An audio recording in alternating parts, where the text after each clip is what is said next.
Imagine standing atop a mountain, the scorching sun beating down, and all of Israel gathered in suspense. On one side, a lone prophet of the Lord. On the other, 450 prophets of a false god. The challenge? To call down fire from heaven. The stakes? The truth itself. This is not just a story of faith. It's a battle of power, deception, and divine intervention. The nation of Israel had fallen into idolatry, worshiping Baal under the corrupt influence of King Ahab and Queen Jezebel. But Elijah, the prophet of the true God, had had enough. He called for a contest on Mount Carmel.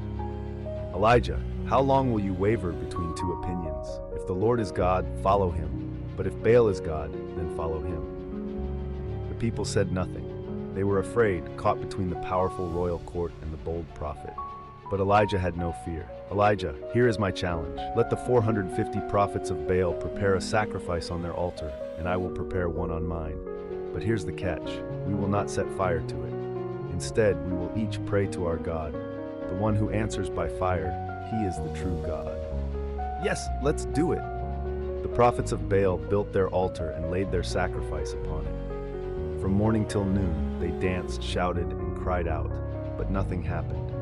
Elijah, mocking, chuckling, "Shout louder! Perhaps your God is deep in thought, or maybe he's sleeping." Humiliated but desperate, the false prophets slashed themselves with swords and spears, their blood dripping onto the altar. Yet still, no fire. Now it was Elijah's turn.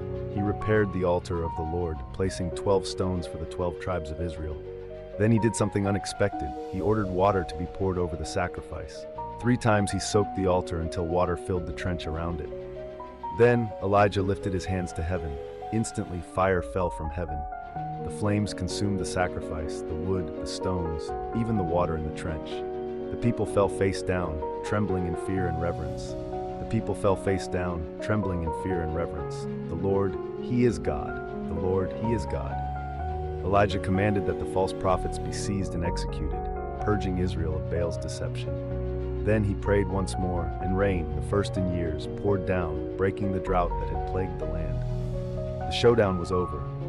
The truth was undeniable, and the God of Israel had proven himself in fire and rain. This story is more than history, it is a reminder. When the world tempts us with false gods, when we feel outnumbered, we must stand firm like Elijah. For the true God still answers by And if fire. this story inspired you, don't forget to like, share, and subscribe for more stories that make a difference.